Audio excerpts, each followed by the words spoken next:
I stood outside that ballroom in my teal dress, the one I'd spent 2 hours picking out 3 months ago, and watched a security guard cross his arms like I was some kind of threat. My husband's hand found mine, his grip tight enough to hurt, but I didn't pull away. Behind the polished glass doors, I could see the chandeliers we'd paid for, the floral arrangements from our account, the ice sculptures that had cost more than our first car. And my future daughter-in-law was whispering to that guard, her manicured finger pointing right at us, her mouth forming words I couldn't hear but understood perfectly. "Ma'am, I'm going to have to ask you to leave." The guard's voice was professional, almost apologetic, like he was doing me a favor. "Your names aren't on the guest list." I looked down at the invitation in my hand, the one that had arrived in our mailbox with our names printed in elegant script. Gold foil. Embossed edges. It cost $12 per invitation. I knew because I'd approved that expense along with everything else. But apparently, this beautiful piece of paper I was holding had just become worthless. "There must be some mistake," my husband said, his voice steady even though I could feel him trembling. "We're the groom's parents." The guard glanced back toward the doors, and I followed his gaze. My son was standing there now, 20 feet away, in the tuxedo we'd helped him pick out. He looked right at me. Not through me, not past me, but directly at me. And then he turned around and walked back into his own wedding like I was a stranger on the street. That's when she appeared. My almost daughter-in-law, gliding over in her pre-ceremony dress, all white silk and cold smiles. She leaned close to the guard, close enough that I caught 3 words that would replay in my head for months. "They're not invited." Not invited. To my own son's wedding. The wedding where every single deposit, every payment, every vendor contract had my name and my husband's name signed at the bottom. Where our bank account had been drained by $73,000 over 6 months. Where I'd spent countless hours on phone calls, emails, decisions about napkin colors and cake flavors and whether the string quartet should play Pachelbel or Vivaldi. "Let's go." My husband's voice cut through the ringing in my ears. He was already turning, already walking toward the parking lot, and I followed because I didn't know what else to do. My heels clicked on the concrete. Somewhere behind us, music started playing. Classical guitar, I think. I couldn't be sure because my heartbeat was too loud. We got in the car, and I sat there staring at the dashboard while my husband started the engine. The hotel lights reflected off the windshield, making everything look blurry and unreal. In my lap was my purse, and inside that purse was something I'd brought just in case, something I'd hoped I wouldn't need. A leather binder. Navy blue. Full of papers. Before I tell you what happened next, let me ask you something. What would you have done? If you'd been erased from your own child's life, treated like an intruder at an event you'd sacrificed everything to create, would you have just driven away? Would you have let them win? Comment below and tell me, because I need to know I'm not crazy for what I did next. And if you want to find out how this story ends, you better subscribe right now, because the twist that's coming will change everything you think you know about family and betrayal. Hi viewers, kindly tell us where you're watching from and what time it is. Warm welcome to the family. Enjoy the story. My husband pulled out of the parking lot, his jaw clenched so tight I thought his teeth might crack. We didn't speak. The silence in that car was thick enough to choke on, and I kept thinking about all the little moments that had led us here. The planning meetings I wasn't invited to. The group chat I somehow never got added to. The contract I'd found last month, buried in an email thread, that listed only the bride's parents as hosts even though their contribution had been exactly $0. I'd thought I was imagining things. That's what happens when someone erases you slowly, carefully, one small cut at a time. You start to doubt yourself. You start to think maybe you're being paranoid, maybe you're overreacting, maybe you're just not understanding the situation correctly. But sitting there in that car, driving away from my son's wedding while strangers celebrated inside, I understood everything perfectly. This wasn't an accident. This was deliberate. This was planned. I opened the binder in my lap. Inside were bank statements, printed emails, signed contracts, receipts, vendor confirmations. 6 months of documentation. 6 months of proof that everything they'd built, everything they were celebrating right now, existed because of us. Because of our money, our time, our love for a son who had just looked right through us like we were ghosts. My husband glanced over at the papers spread across my knees. Are we really doing this? I looked at him, at the man I'd been married to for 31 years, the man who'd worked double shifts to put our son through college, who'd never once complained about the sacrifices we'd made. His eyes were wet, and I realized mine were too. They tried to erase us, I whispered. They tried to write us out of our own story. He nodded slowly, his hands tightening on the steering wheel. We were stopped at a red light now, the hotel disappearing in the rearview mirror. Ahead of us was home, safety, the easy choice of just letting it go and pretending this hadn't destroyed something fundamental inside us. Or we could turn around. Not to crash the wedding, not to make a scene, but to do something quieter and far more permanent. I pulled out my phone and opened my banking app. My finger hovered over the screen, over the accounts that still had pending transfers scheduled for tomorrow. The final catering payment. The photographer's balance. The venue's last installment. $42,000 that hadn't been processed yet. Clarice. My husband's voice was barely audible. If we do this, there's no going back. I thought about my son's face when he'd turned away from us. I thought about my daughter-in-law's whispered words to that security guard.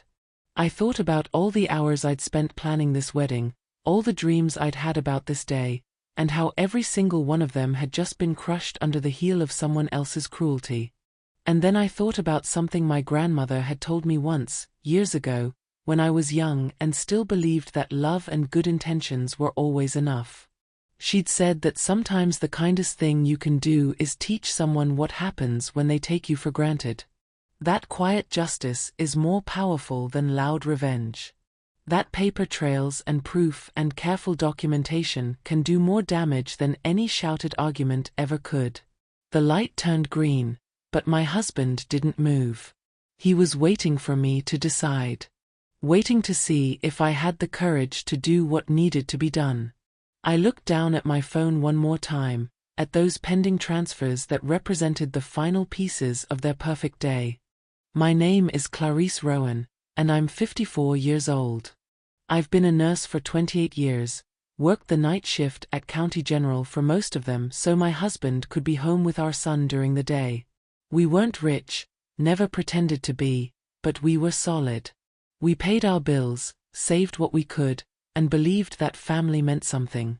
That sacrifice meant something. I raised my son in a 3-bedroom house with a yard he learned to ride his bike in. I packed his lunches every single day until he graduated high school. I sat through every parent-teacher conference, every soccer game, every school play where he had exactly 2 lines but I cheered like he'd won an Oscar. When he got accepted to college, we threw a party in our backyard with 40 people and a cake that said, "We're so proud." And we were. God, we were so proud. The distance started small, so small I told myself I was being paranoid. After he got engaged last year, the phone calls got shorter. Then less frequent. Then they stopped altogether unless I was the one calling.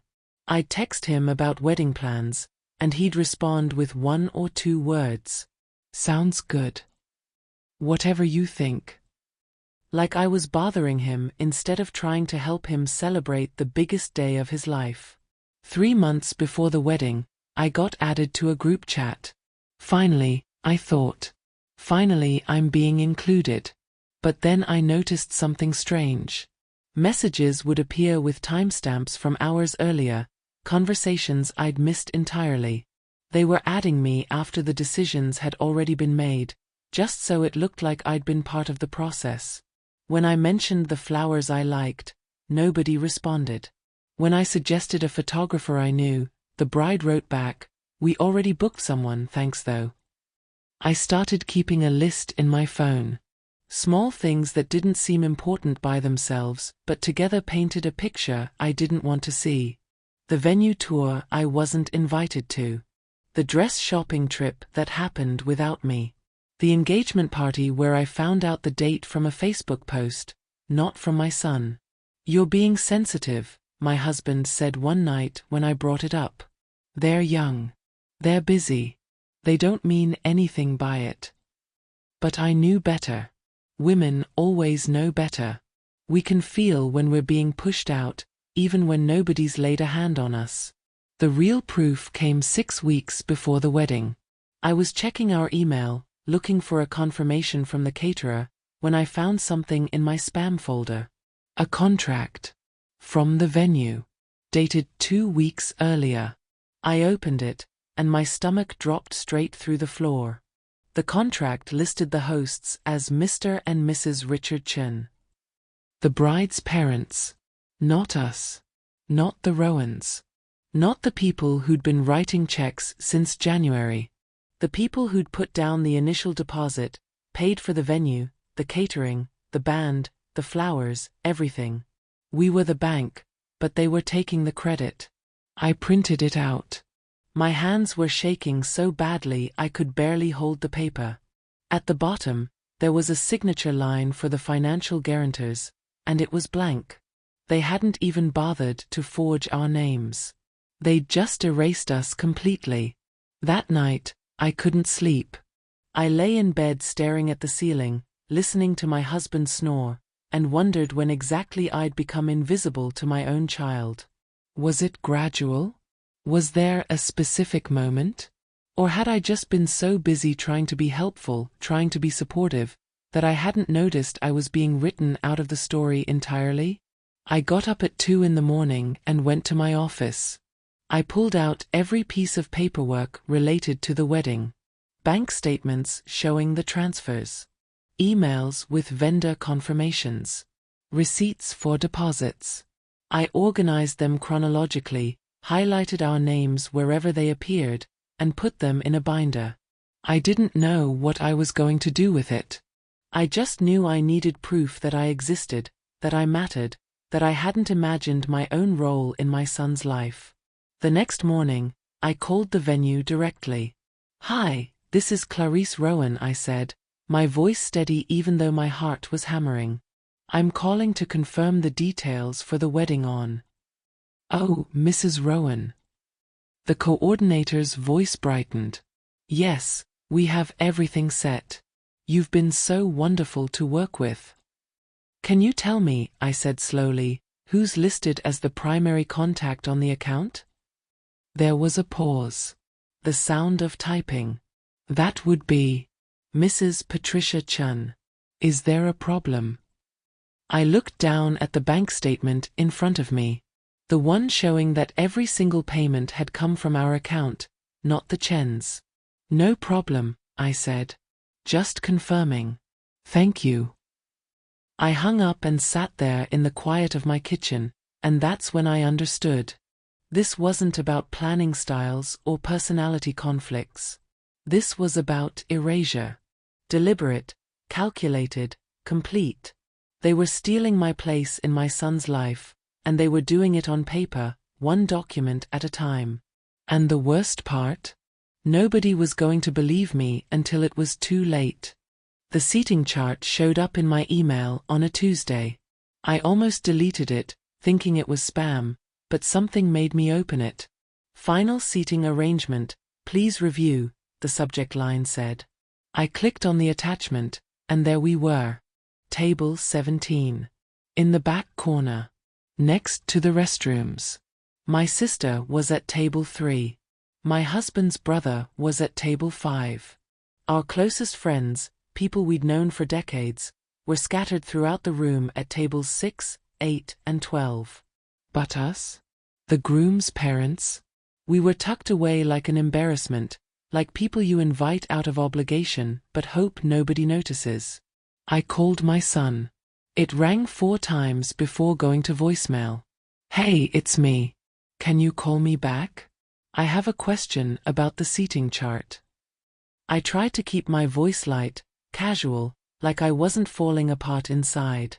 He didn't call back that day. Or the next. Or the day after that. When he finally texted me 3 days later, all he wrote was, "Everything's fine, Mom. Don't worry about it. Don't worry about it." Like I was bothering him with trivial concerns instead of pointing out that his own parents were being treated like distant cousins nobody particularly liked. That's when I started checking my phone obsessively. Every buzz, every notification, I grabbed it hoping it was him. Hoping he'd realized something was wrong and wanted to fix it. But the calls never came. The texts were brief and cold. And slowly, so slowly I almost didn't notice, I realized I'd become that mother. The one who's always reaching out, always trying, always getting nothing back. I mentioned it to my friend Morel after church one Sunday. She'd been a paralegal for 30 years before retiring, and she had this way of seeing through nonsense that I'd always admired. We were having coffee in her kitchen, and I was trying not to cry while I told her about the seating chart, about the phone calls that never came, about feeling like I was losing my mind. "Show me," she said, pushing her cup aside. "Show me everything." I pulled out my phone and started scrolling. The group chat messages where I'd been added late. The emails with my name mysteriously missing from the CC line. The vendor confirmations that went to the bride's email instead of mine, even though our credit card was on file. Morel's face changed as she read. Her mouth got tight, and her eyes went hard. "Clarice," she said quietly, "this isn't just exclusion. This is erasure. They're systematically removing you from the record." "But why?" My voice cracked. "What did I do?"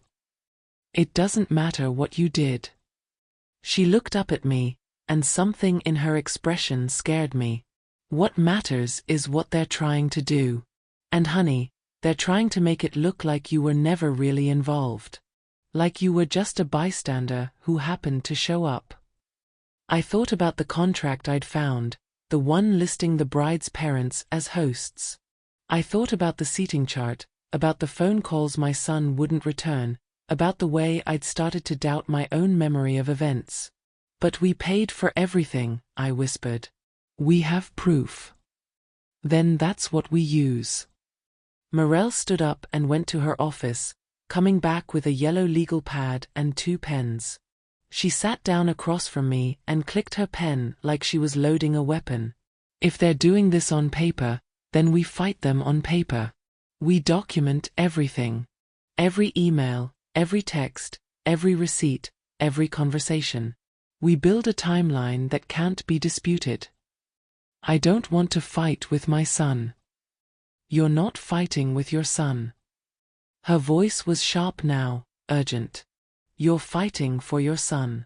You're fighting for your place in his life before they erase you completely. And trust me, Clarice, once you're gone, you won't get back in. They'll tell him you abandoned him, that you didn't care, that you chose not to be involved. And he'll believe them because that's the story they're writing right now, without you there to contradict it." I looked down at the legal pad, at the blank yellow lines waiting to be filled with evidence of my own erasure. My hands were shaking again, but this time it wasn't from fear. It was from something else. Something harder. "What do I do first?" Morel smiled, but it wasn't a happy smile. It was the smile of someone who'd spent 3 decades watching people destroy each other in family court and knew exactly how these things played out. "First," she said, "we gather everything. Every receipt, every bank statement, every email, every text. We print it out, we organize it chronologically, and we highlight every place your name appears or should appear but doesn't. And then..." She leaned forward, her eyes locked on mine. "Then we build a case so airtight that when the truth comes out, nobody can deny what they tried to do to you." We worked for 4 hours that afternoon. We went through my email account, my text messages, my phone records.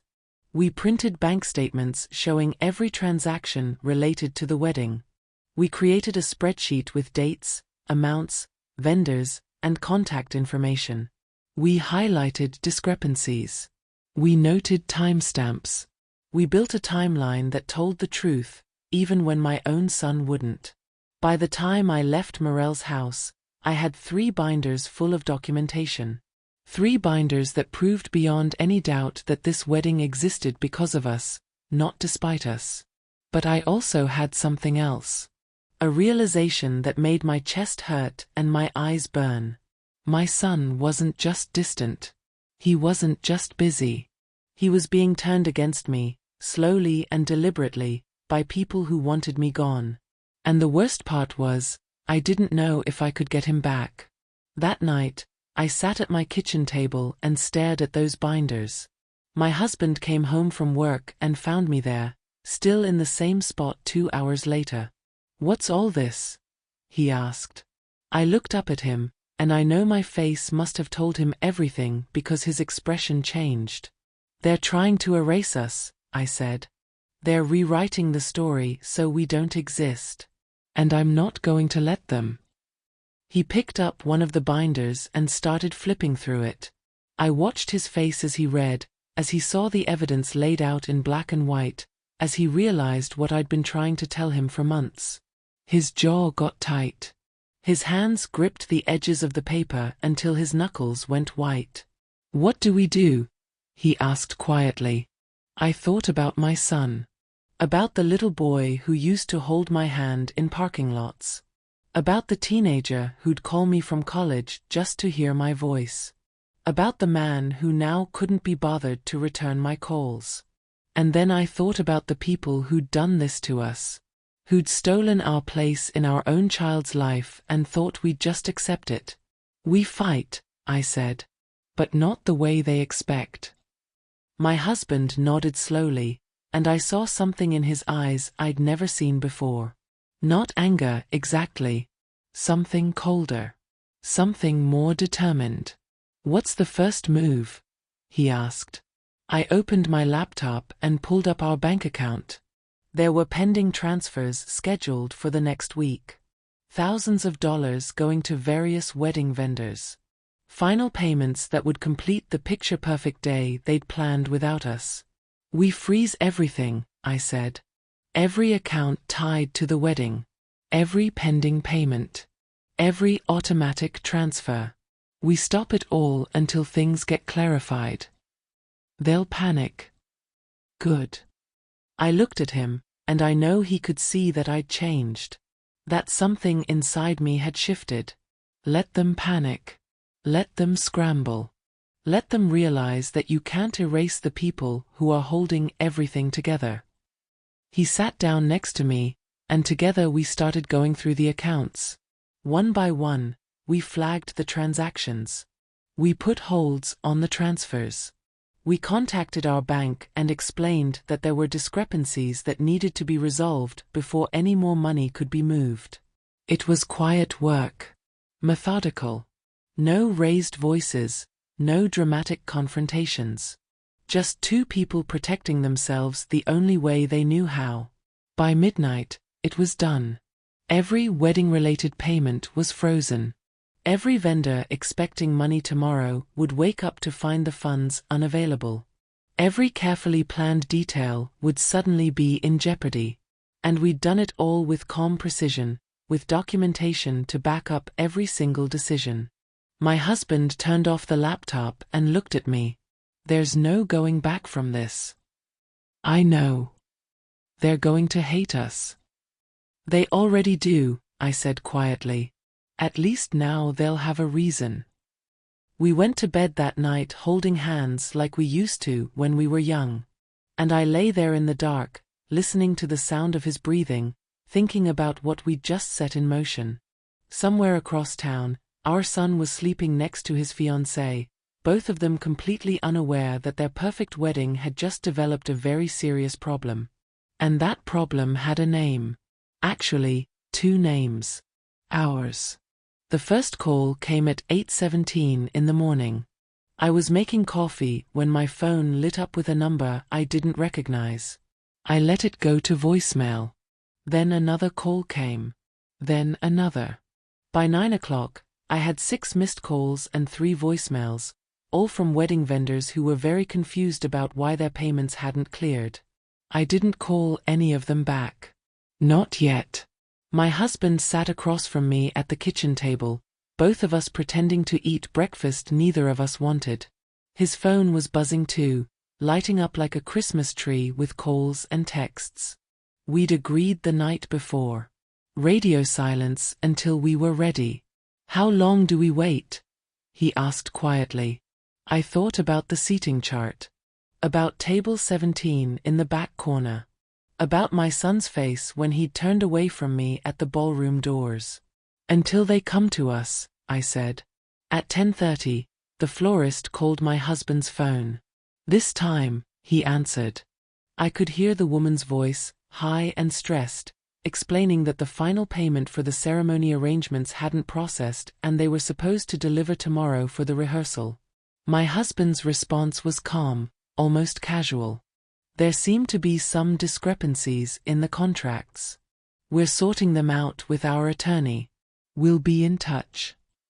He hung up before she could respond. Our attorney? I raised an eyebrow. Morel did paralegal work for 30 years. Close enough. He took a sip of coffee, and I could see his hand was trembling slightly. We were both terrified, but we were also both committed. There was no turning back now. The caterer called at 11. The photographer at 11:45.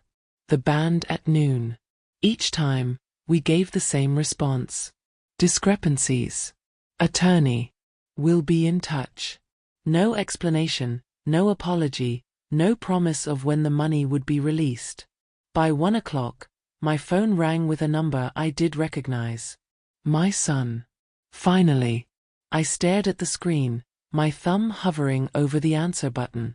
Part of me wanted to pick up immediately, to hear his voice, to hope that maybe he was calling because he'd realized something was wrong. But the other part of me, the part that had been documenting his erasure of us for months, knew better. I let it ring. He didn't leave a voicemail. Morel came over that afternoon with more legal pads and a laptop. We sat in my living room like war generals planning strategy, except our battlefield was made of invoices and bank statements instead of maps and troops. She'd spent the morning calling around to her old contacts, quietly asking questions about contract law and financial obligations. Here's what we know, she said, spreading papers across my coffee table. Every major contract for this wedding has your names on it. The venue, the catering, the photography, the florals. You're listed as the financial guarantors. Not the bride's parents. Not your son. You. So legally, you have every right to put conditions on the release of those funds. She tapped her pen against one of the contracts. They can't force you to pay for a wedding you're not welcome at. That's not how any of this works. My husband leaned forward. But what about the moral obligation? He's our son. The moral obligation works both ways, Morel said sharply. He has a moral obligation not to erase the people who've sacrificed everything for him. And right now, he's failing that obligation spectacularly. The doorbell rang at 3:15.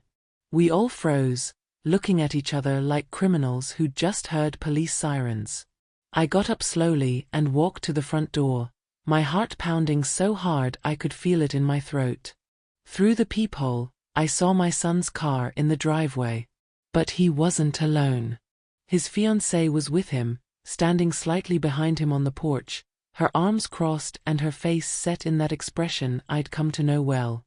The one that said she was about to get her way because she always got her way. I opened the door. My son looked terrible. His eyes were red, his hair uncombed, and he was wearing the same shirt he'd worn in the last photo I'd seen on his Facebook. "Mom," he said, and his voice cracked. "What's going on? Why are the vendors calling me saying their payments didn't go through? Come in, I said quietly. They followed me to the living room, where Morel was already gathering up the papers and putting them in neat stacks. My son's fiancée saw the documents and her face went pale. What is all this? Documentation, Morel said calmly. Would you like to sit down? I don't want to sit down. My son's voice was rising now, panic bleeding through. I want to know why our wedding is falling apart 2 days before it's supposed to happen. The florist is threatening to cancel. The photographer wants payment before she'll show up. The caterer said they can't guarantee the food will be ready without the final deposit. What did you do? I looked at my son, really looked at him, and tried to find the little boy I'd raised in this angry stranger standing in my living room. We put a hold on the payments, I said, until some things get clarified. What things? His fiancée stepped forward. Everything's been planned for months. Everything's been settled. What could possibly need clarification now? Your name, I said, looking right at her. The contract with the venue lists your parents as the hosts of this wedding. But your parents haven't paid for anything. We have. Every deposit, every payment, every single expense has come from our account. So either there's been a mistake, or someone's been deliberately misrepresenting who's actually funding this event. The silence that followed was so thick I could barely breathe through it. My son's face went from confused to defensive in half a second. That's just a formality. It doesn't mean anything. It means everything, my husband said, speaking for the first time. His voice was low and hard. It means you've been cutting us out while taking our money. It means you've been letting her family take credit for what we've provided. And it means that when we showed up at your wedding, we got turned away like strangers because apparently we're not important enough to be on the guest list, even though we're the reason there's a wedding at all. My son flinched like he'd been slapped. That was a misunderstanding. Security got confused. I was going to come get you. You looked right at me, I said, and my voice broke. You looked right at me and you turned around and walked away. That wasn't confusion. That was a choice. Mom, when was the last time you called me? I asked. Not because I called you first. Not because you needed something. When was the last time you picked up the phone just to talk to your mother? He opened his mouth, closed it, looked at his fiancée like she might have the answer. She stared back at him with those cold eyes, and I saw it then. The way she'd positioned herself between us. The way she was pulling the strings while making it look like he was making his own decisions. This is emotional manipulation, she said finally. You're holding the wedding hostage because your feelings got hurt. No, Morel said, standing up. This is a legal response to contract fraud. You want to list your parents as hosts? Fine. Let them pay for it. You want to exclude the Rowans from planning and celebration? Fine. But you don't get to do that while spending their money. That's not how any of this works. My son ran his hands through his hair, and for a moment I saw panic in his eyes. Real panic. So what do you want? What do I have to do to make this right? I looked at the binders on the coffee table. At months of documentation proving what they'd done. At the evidence of my own erasure, written in emails and contracts and seating charts. I want the truth, I said. I want the contracts corrected to show who actually paid for this wedding. I want an acknowledgement that we were excluded, not accidentally, but deliberately. And I want to know that you understand what you've allowed to happen here. That's insane, his fiancée said. We're not rewriting contracts 2 days before the wedding. That's not happening. Then neither is the wedding, I said quietly. My son's face went white. You can't be serious. I'm completely serious. I stood up, walked over to him, and looked up at my son, who was now 6 inches taller than me but somehow seemed very small. "You can have your wedding. But not like this. Not with us erased. Not with credit going to people who didn't earn it. Not while you're pretending we don't matter." "I never said you don't matter. You didn't have to say it." I felt tears building, but I refused to let them fall. "You showed it. Every unreturned call. Every planning meeting we weren't invited to. Every decision made without us. And then, when we tried to show up anyway, you let security turn us away like we were crashers at our own son's wedding." He looked down at his shoes. His fiancée grabbed his arm, whispered something I couldn't hear, but he shook his head. "I need to think," he said. "I need time to process this." "You have until tomorrow at noon," Morel said. "After that, we start making calls. And trust me when I tell you, the vendors will side with whoever's actually paying them." They left without another word. I watched through the window as my son's fiancée argued with him in the driveway, her hands gesturing wildly, her face twisted with fury. He kept shaking his head, and finally he got in the driver's seat and pulled away, leaving me standing in my living room wondering if I'd just saved my relationship with my son or destroyed it completely. "That went better than I expected," Morel said behind me. "Did it?" My voice sounded hollow in my own ears. "He came here. That's something. He could have just written you off.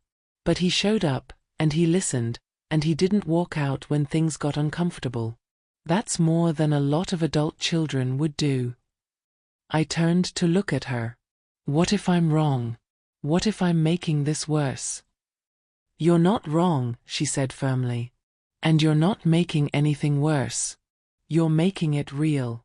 You're forcing them to face what they've done instead of letting them pretend it never happened. That's not comfortable, but it's necessary." My husband wrapped his arms around me from behind, and I leaned back into him, letting him hold me up because I wasn't sure I could stand on my own anymore. Somewhere across town, my son was having the hardest conversation of his life. And I'd forced him into it by doing the one thing they never expected. I'd stopped paying for my own erasure. The calls started again at 6 that evening, but this time they weren't from vendors. The bride's mother called my cell phone, her voice dripping with fake sweetness that couldn't quite hide the panic underneath. "Clarice, darling, I think there's been some confusion about the wedding finances. Perhaps we should all sit down and discuss this like adults." I almost laughed. 6 months of planning and she'd never once called me darling. Never once suggested we sit down together. Now that the money had stopped flowing, suddenly I was worth talking to. "I'm afraid I'm not available right now," I said, matching her sugary tone. "Perhaps you should speak with our attorney." "Your attorney?" The sweetness vanished. "Clarice, you're being completely unreasonable. The wedding is in 2 days. 2 days. Do you understand what you're doing to these kids?"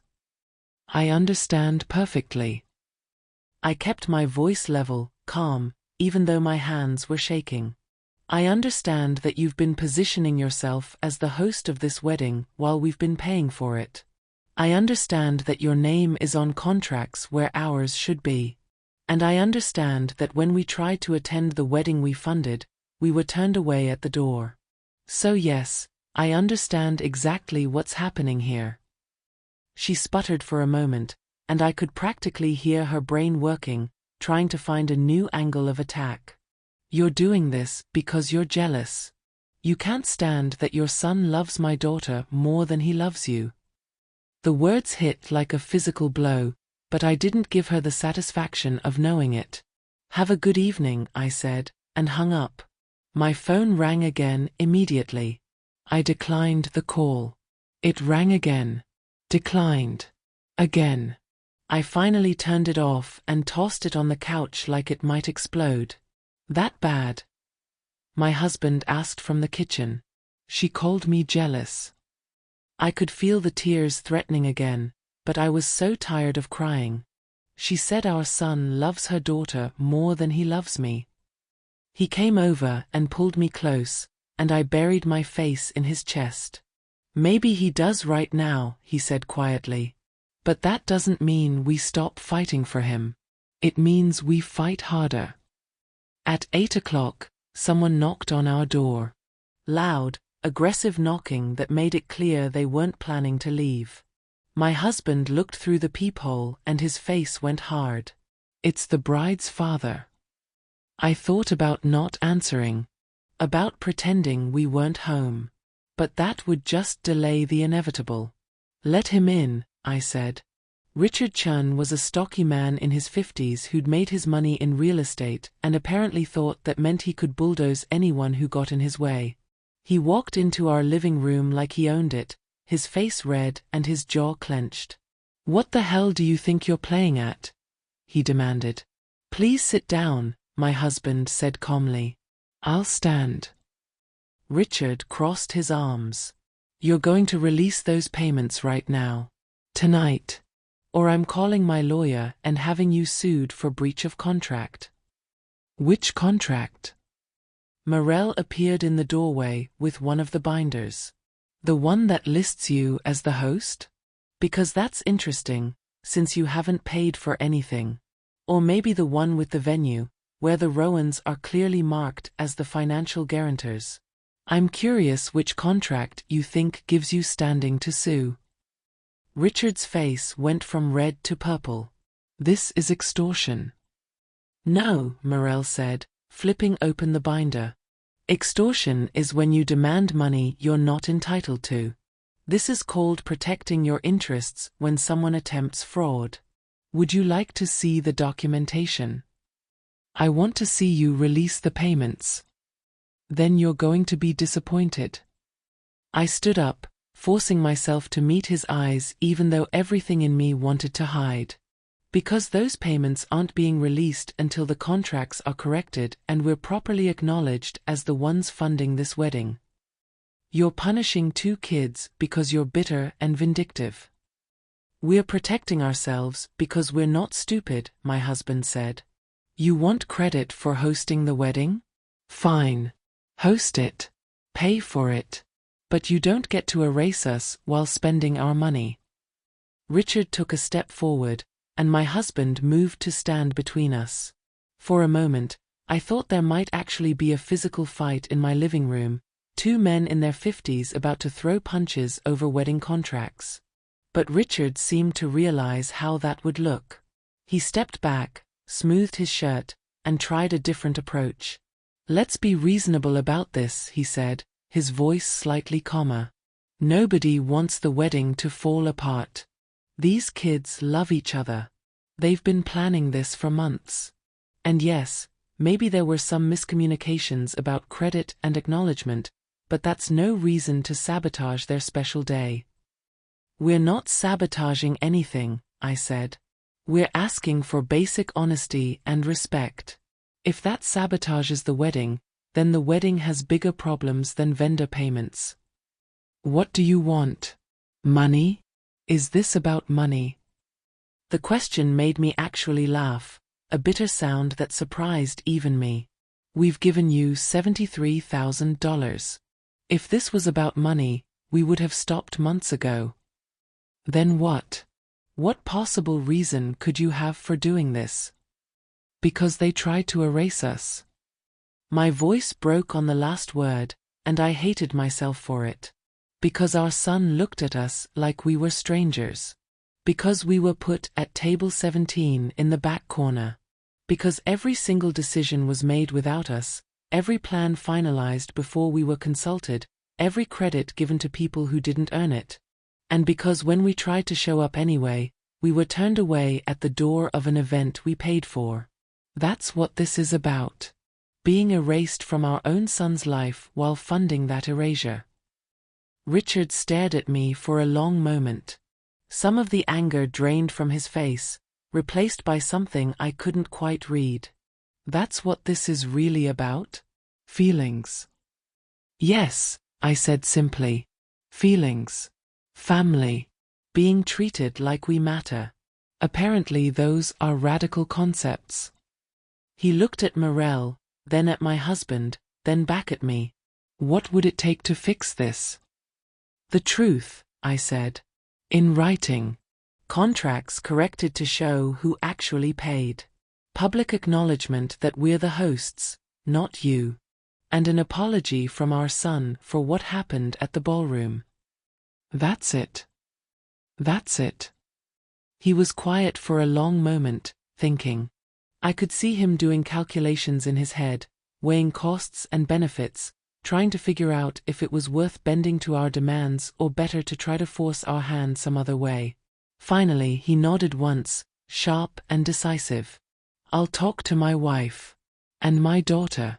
But I can't promise anything. We're not asking for promises, my husband said. We're asking for basic decency. If that's too much, then maybe this wedding shouldn't happen. Richard left without another word, and we stood there in the aftermath, exhausted and wired at the same time. My phone buzzed on the couch, I turned it back on, and I picked it up to find a text from an unknown number. This is the hotel manager at the venue. I need to speak with you regarding the account status. Please call at your earliest convenience. I showed the text to Morel. She smiled, but it wasn't a happy smile. It was the smile of a chess player who'd just seen checkmate coming 3 moves ahead. They're panicking, she said. The venue must have reached out to confirm payment, and when they couldn't get a straight answer, they went to the name on the contract. Yours. Should I call back? Not yet. She checked her watch. Let them sit with it overnight. Let everyone involved realize that this wedding happens on your terms or it doesn't happen at all.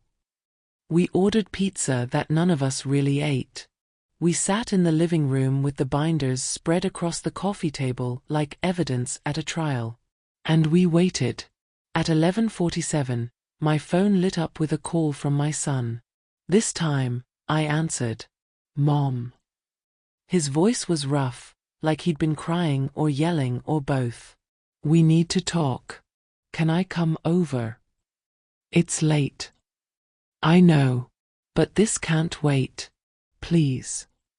I looked at my husband. He nodded. Come over, I said.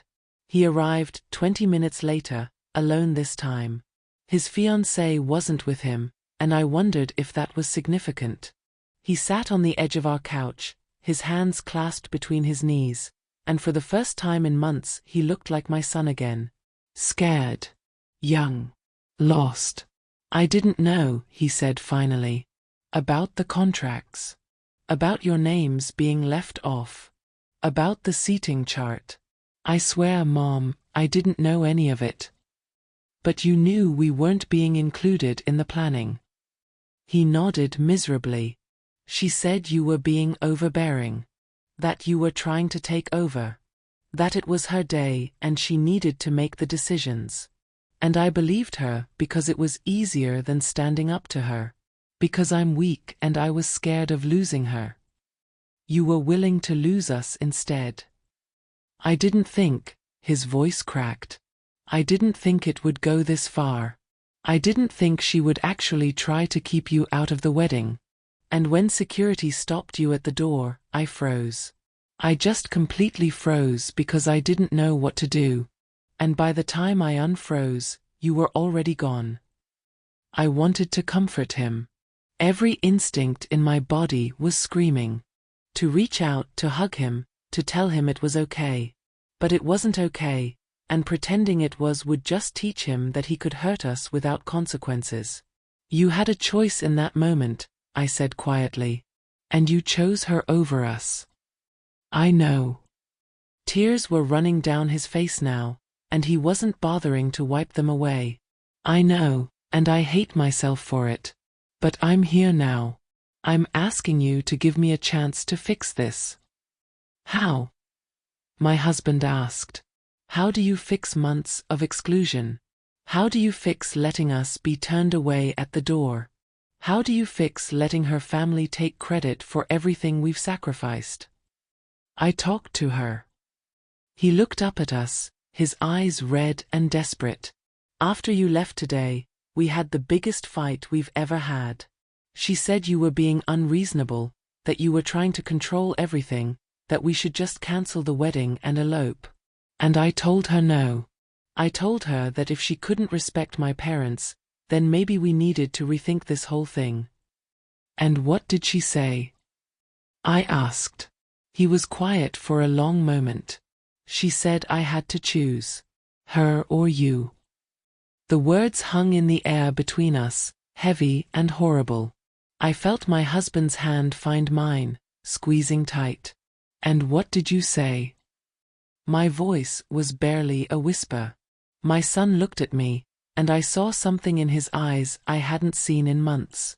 Clarity. I said I choose my family. All of it.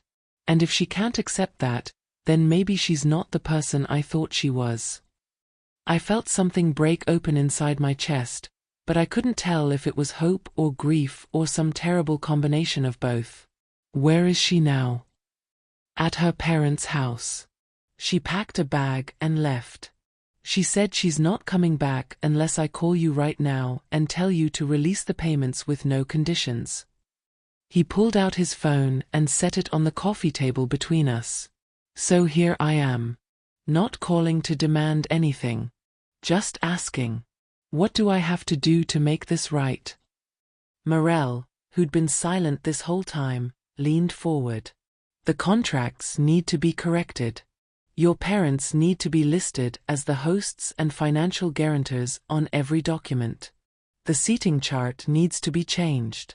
And there needs to be a public acknowledgement, at the rehearsal dinner, at the reception, somewhere visible, that this wedding exists because of their generosity and sacrifice.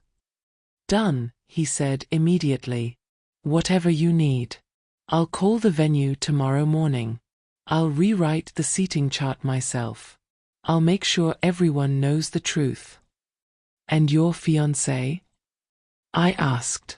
What happens when she finds out you agreed to all this? He looked down at his hands.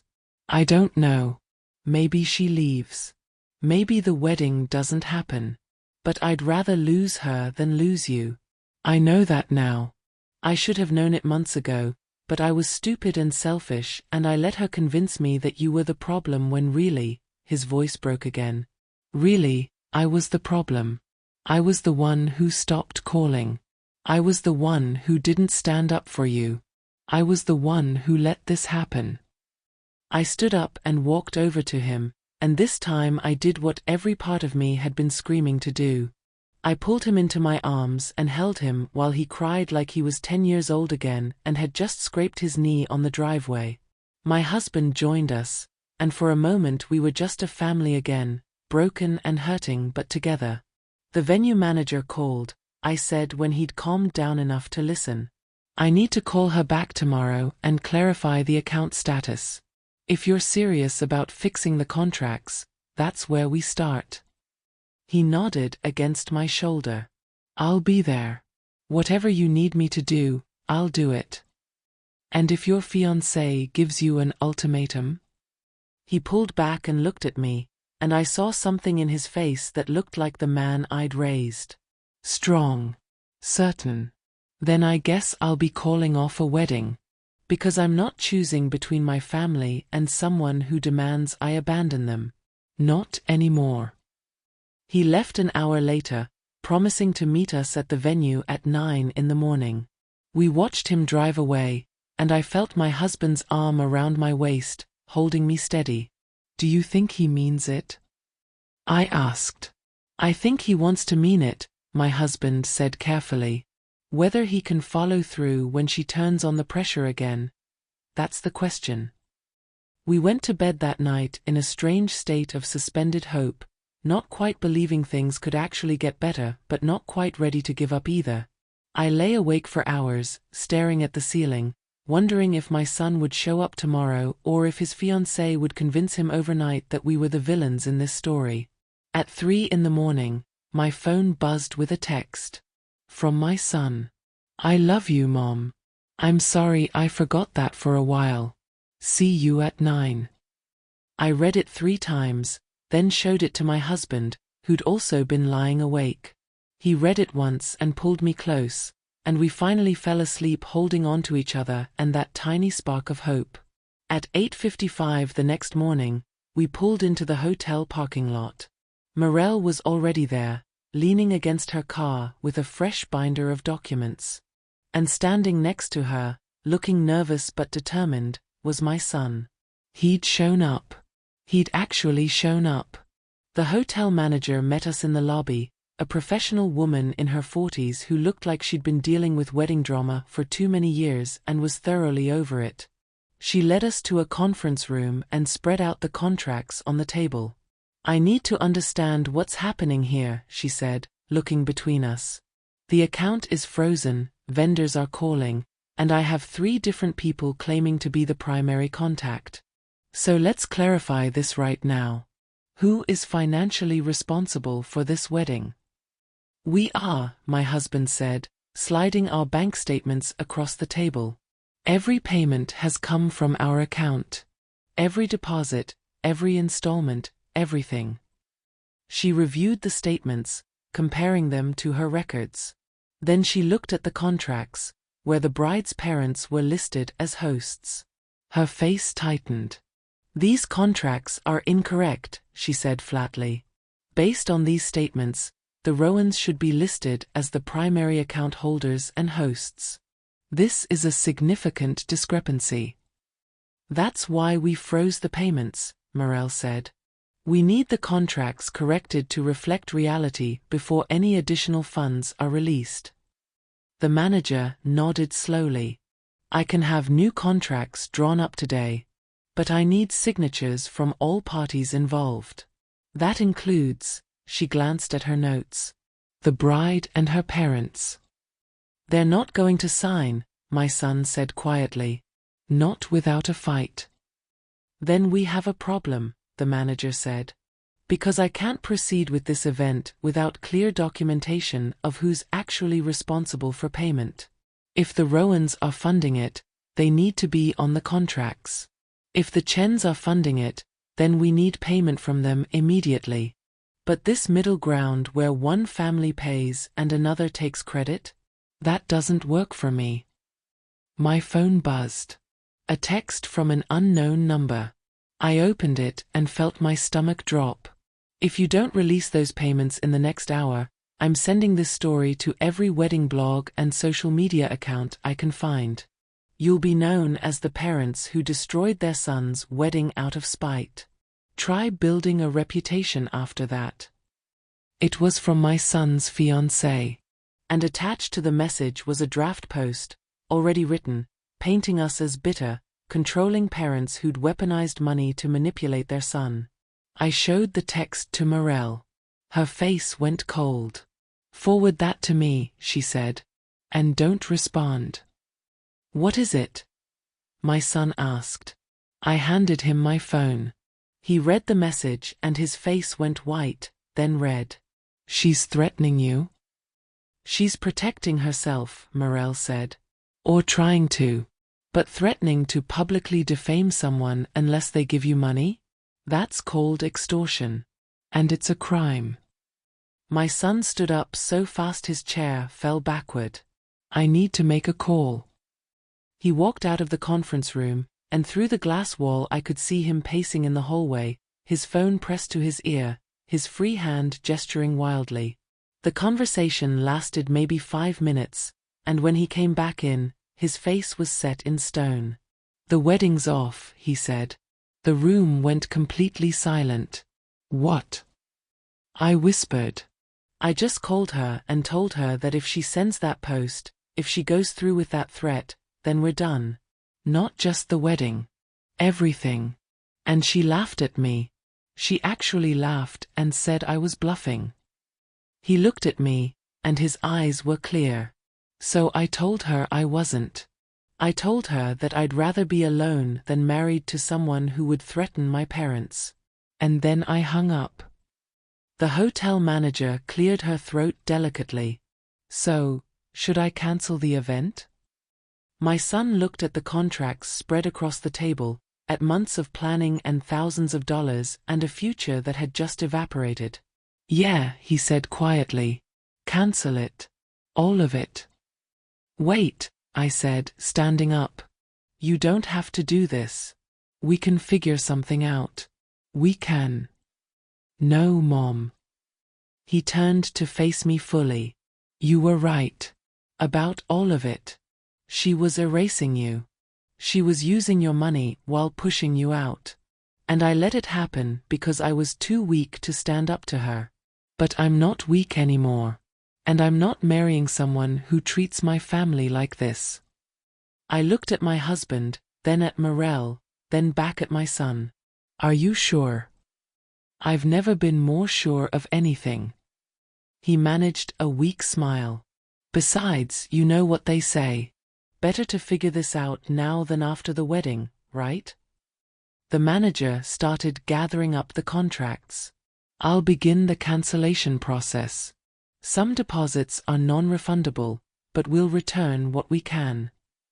We left the hotel half an hour later, our son walking between us like he was a child again and we were his protectors. When we got to the parking lot, he turned to me with tears in his eyes. "I'm sorry, Mom.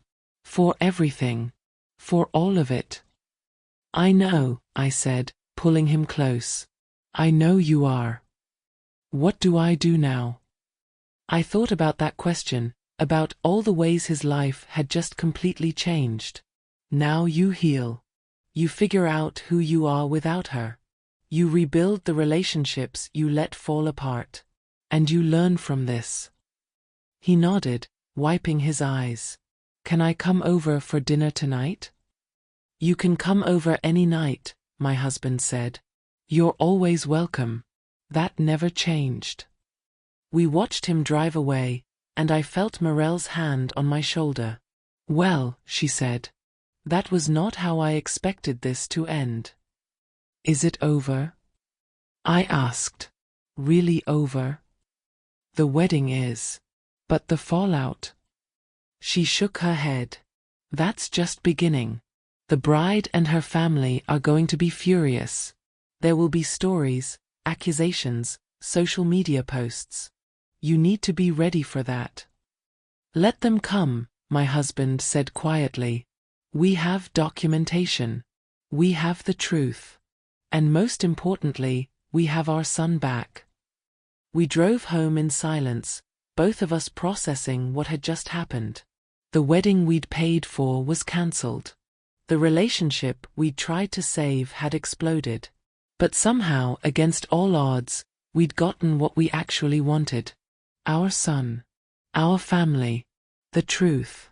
And as we pulled into our driveway, I realized that quiet justice doesn't always look like victory. Sometimes it looks like loss and pain and difficult choices. But it's still justice. Still worth fighting for. Still worth every painful step it took to get here. The rehearsal dinner was supposed to happen that evening at 6 o'clock. Instead, I sat in my kitchen at 5:30 watching my phone blow up with messages from people I barely knew. Wedding guests asking what happened. Distant relatives demanding explanations. Friends of the bride's family calling us selfish and cruel. The story was spreading fast, but not the true story. Their version. The one where we were monsters who'd destroyed young love over petty grievances. My son showed up at our door at 6:15 with pizza and red eyes. "I figured we should eat something," he said. "And I didn't want to be alone." We sat at the kitchen table like we used to when he was in high school, eating pepperoni pizza straight from the box and not talking about the elephant in the room.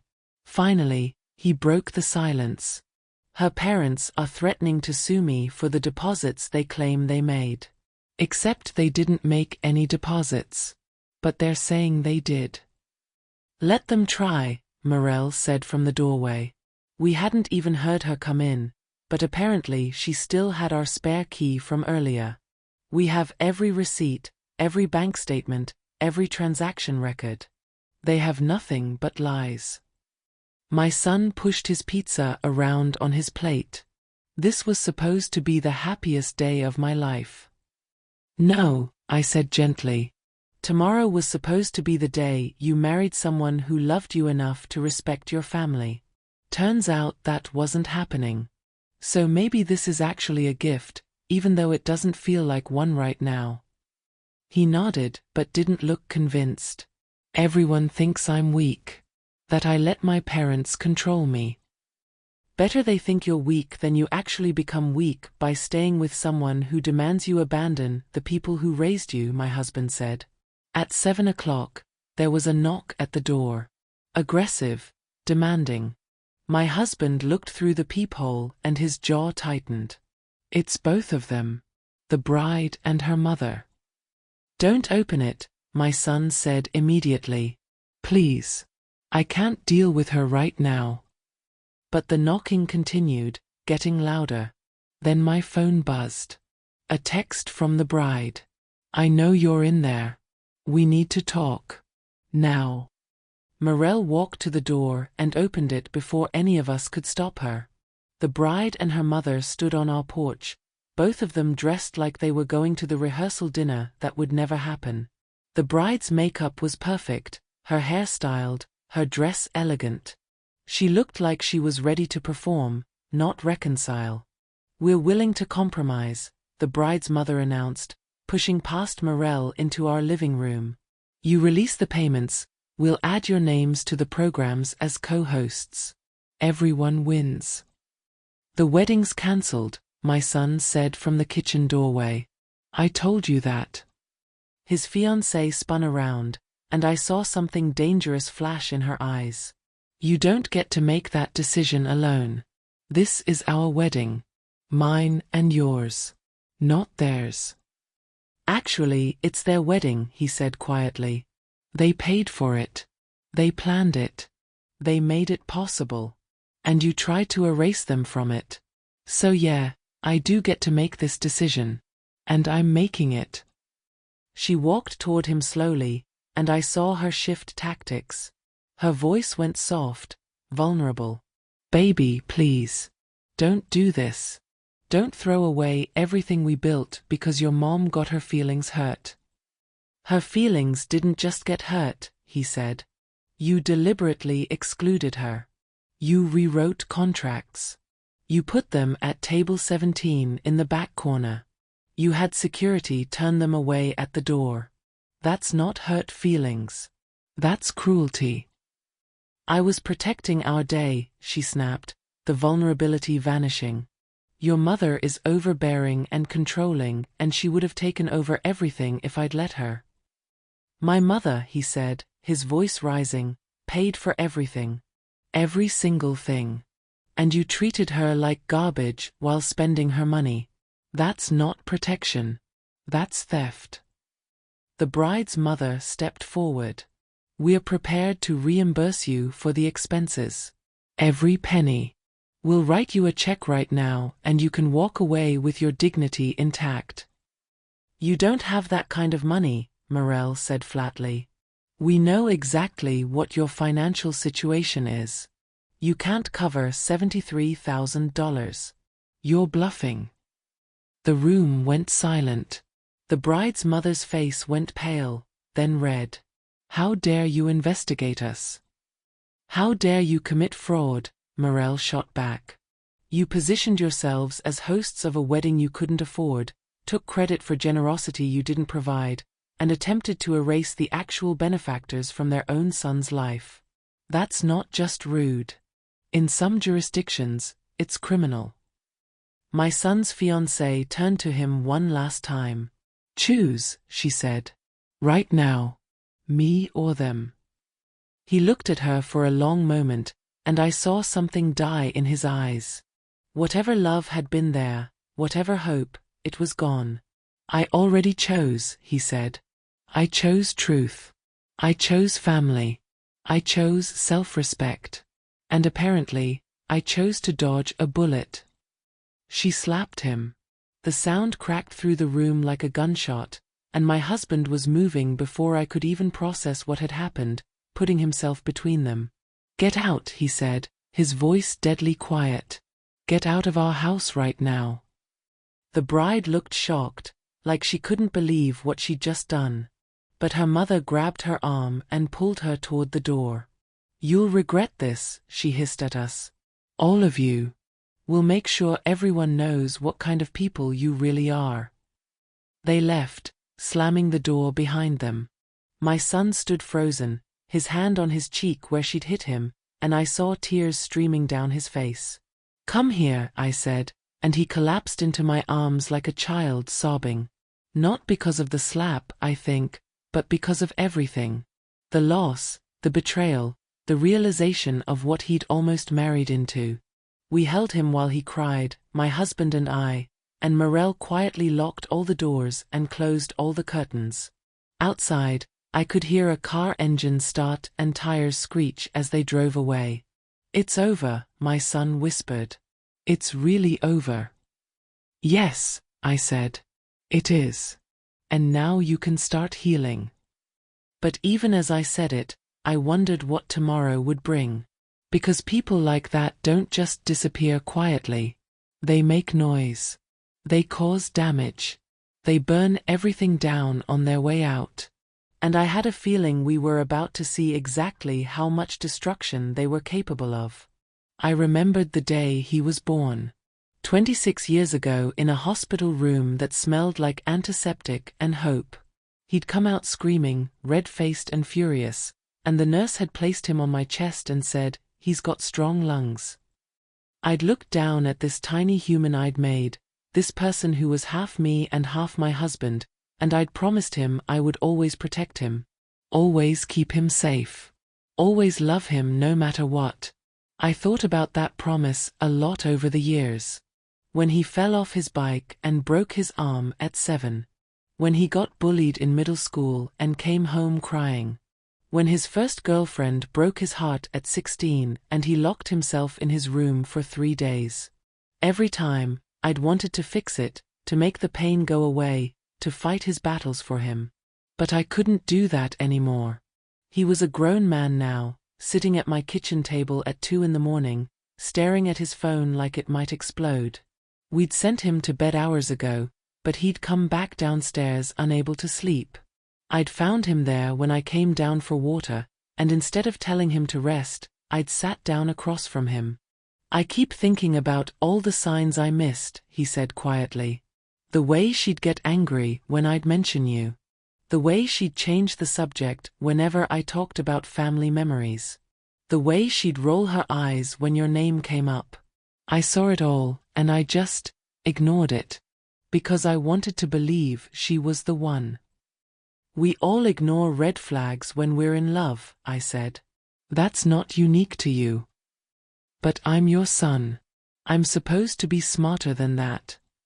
He looked up at me, and in the dim kitchen light he looked so young. "You raised me better than this. I raised you to love deeply and trust fully. Those aren't character flaws. They're gifts. She took advantage of them, but that's on her, not you."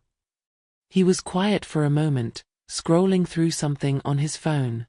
Then he turned it toward me. "Look at this." It was a Facebook post from the bride's best friend, already shared 47 times. The post claimed we were abusive parents who'd controlled our son his whole life, that we'd sabotaged the wedding because we couldn't stand to lose control, that we were manipulative narcissists who weaponized money to hurt young people trying to build a life together. There were photos attached. Old pictures of our son from childhood, his face circled in red, with captions like, "This is what control looks like," and he was never allowed to make his own choices. I felt sick reading it. Not because it was true, but because it was convincing. They'd taken normal family photos and twisted them into evidence of abuse. A picture of us at his high school graduation became forced to perform for his parents' ego. A photo from a family vacation became never allowed to have friends, only family. They were rewriting his entire childhood, and people were believing it. "They're destroying us," I whispered. "No," my son said, taking his phone back. "They're trying to. There's a difference." He started typing furiously, and I watched his face change from defeated to determined. I'm not letting them do this. Not to you. What are you doing?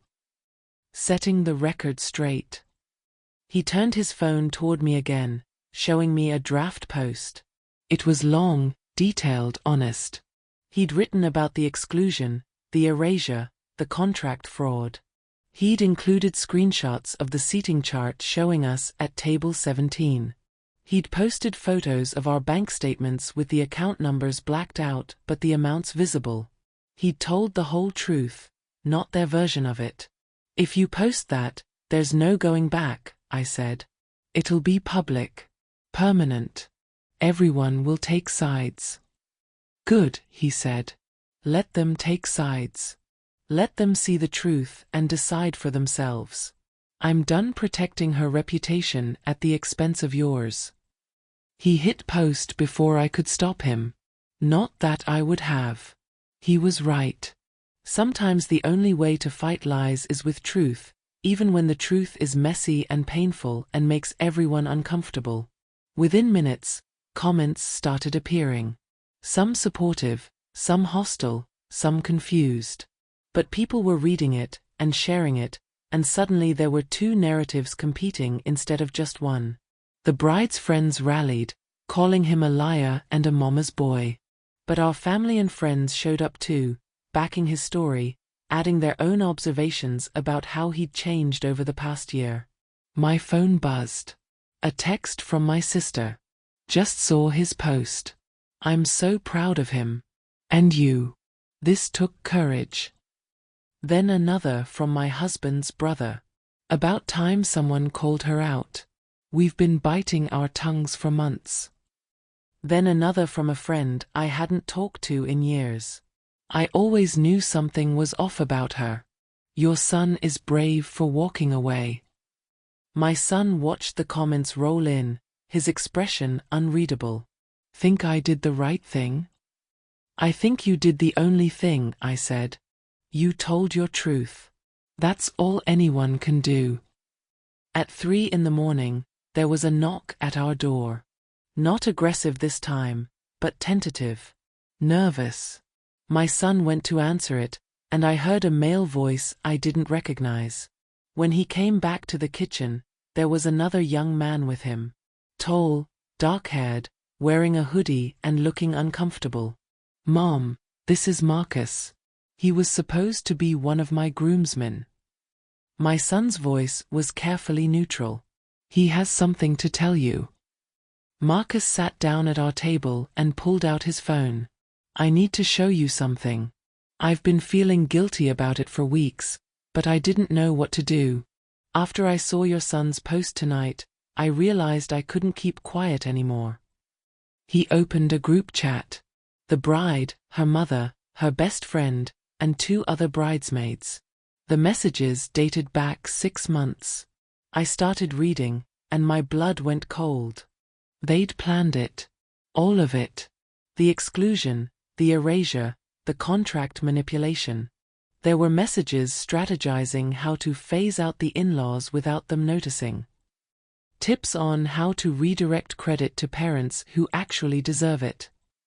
Jokes about putting them in the back where they belong when discussing the seating chart. It was premeditated, calculated, cruel. And there was more. Messages about my son. How to manage him when he asked questions. How to redirect his loyalty away from us.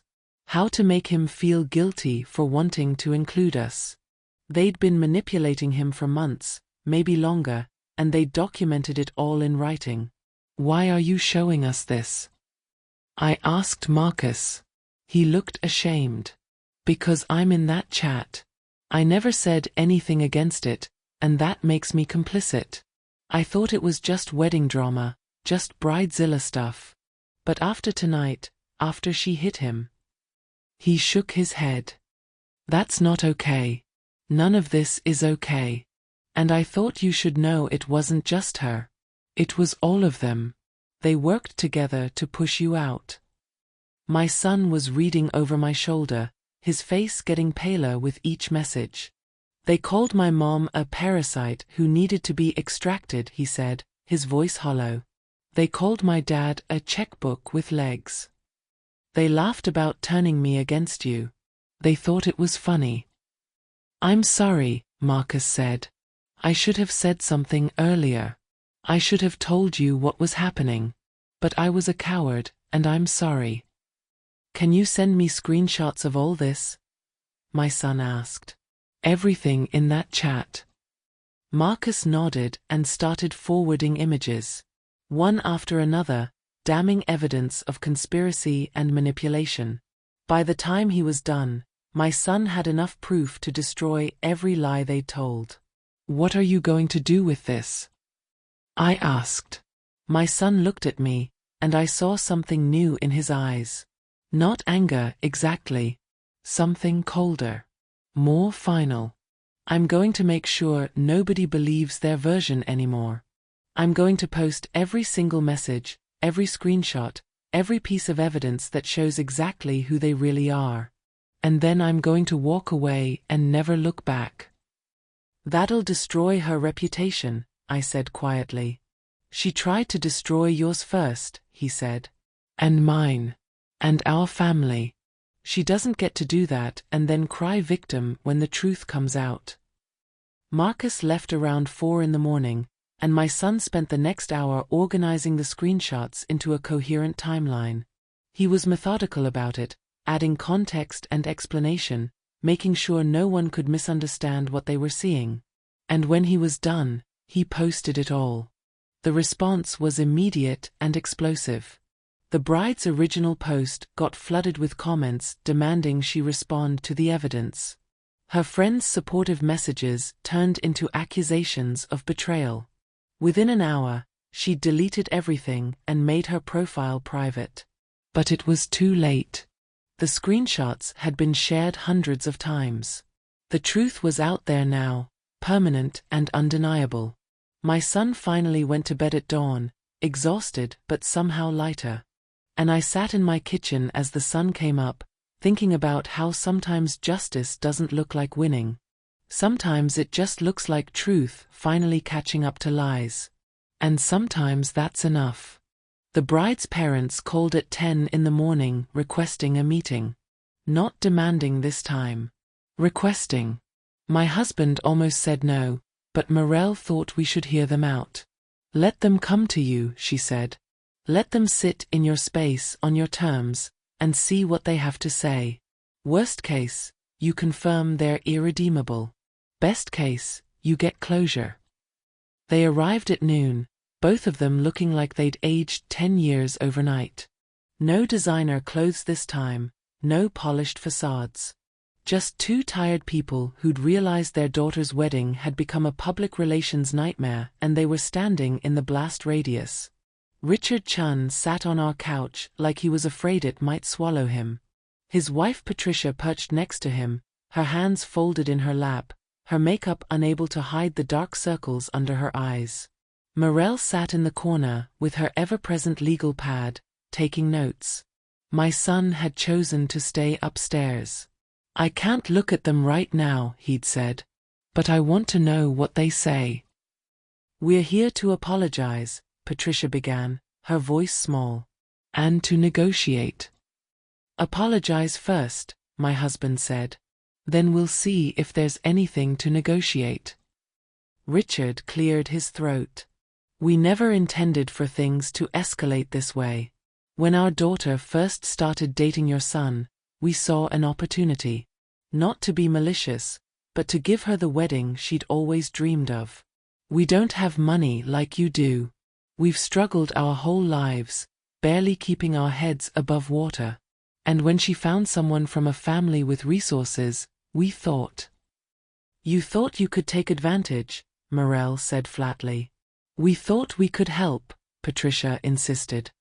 We thought if we positioned ourselves as hosts, it would give us credibility, status, respect, things we've never had.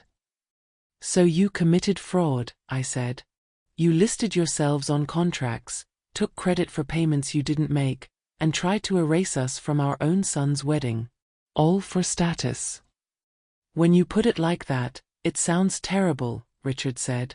It is terrible, My husband shot back. You can't rebrand theft as ambition. Patricia's eyes filled with tears. We never wanted to hurt anyone.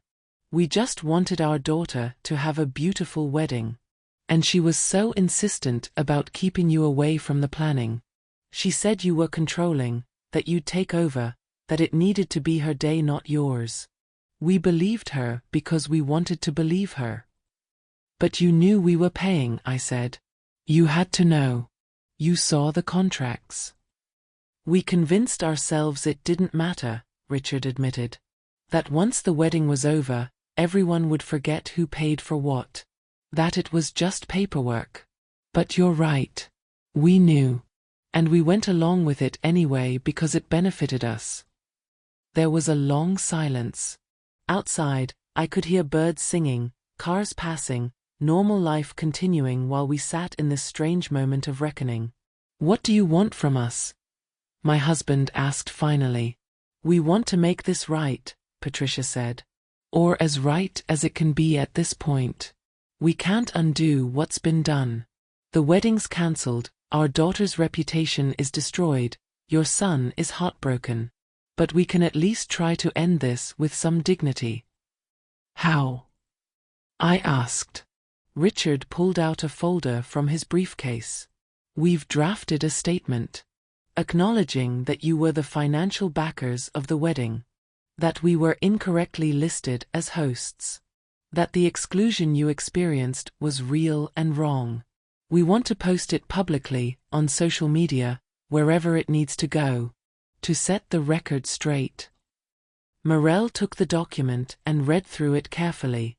She made a few notes, crossed out some phrases, added others. This is a good start, she said. But it needs to explicitly state that you participated in the exclusion, not just that it happened. And it needs to include an apology. Specific and unambiguous. They agreed to the changes. Patricia was crying quietly now, dabbing at her eyes with a tissue. I just want you to know, she said, looking at me, that I liked you. The few times we met, I thought you were kind and generous. And I'm ashamed that I let my daughter convince me you were the enemy. You weren't the enemy. We were. Why are you doing this? I asked. The statement, the apology, all of it. You could just disappear and hope people forget. Richard looked at his wife, then back at us. Because our daughter is upstairs in her apartment refusing to eat or speak to anyone, and this morning we found out she's been texting your son threats. Telling him she'll hurt herself if he doesn't take her back. Telling him this is all his fault. And we realized we raised someone we don't recognize. Someone capable of real cruelty. And maybe if we hadn't enabled her, if we hadn't participated in this scheme, she wouldn't have felt empowered to go this far. My son must have been listening from upstairs because suddenly he was in the room, his face pale. What kind of threats? Patricia pulled out her phone and showed him screenshots. Messages from his ex-fiancée, sent throughout the night and into the morning. You ruined my life. I hope you're happy. If I do something to hurt myself, it's on you. You'll regret this. Come back or I'll make sure you regret it. My son's hands were shaking as he read them. I blocked her number. How is she still texting me? Different numbers, Richard said quietly. Friends' phones. Burner apps. She's not stable right now. We've tried to get her to see someone, a therapist or counselor, but she refuses. She says everyone else is the problem. That she's the victim here. She needs professional help, Morel said. And these messages border on harassment. Your son could file a police report. Please don't, Patricia begged. Please. She's our daughter. She's made terrible choices, but she's still our child. If this becomes a criminal matter, her whole life could be destroyed. She tried to destroy our lives first, my son said, but his voice lacked conviction. He looked at me. What do you think, Mom? I thought about revenge. About consequences. About the satisfaction of watching someone who'd hurt us face real legal trouble. And then I thought about Patricia's face, about a mother begging for mercy for her child even though that child had shown us none. We want the public statement posted within 24 hours, I said. We want any remaining vendor contracts corrected to remove your names and credit. And we want your daughter to get help. Real professional help. Not because we care about her, but because we don't want her doing this to someone else's family. Agreed, Richard said immediately. All of it. Whatever you need. And one more thing, my husband added. We want reimbursement. Not for the wedding costs, we'll eat those. But for the legal fees we've incurred, the time we've lost, the stress we've endured. $10,000. To be paid within 60 days. They didn't have $10,000. I knew that from looking at their faces. But Richard nodded anyway. We'll figure it out. We'll take out a loan if we have to. You have my word.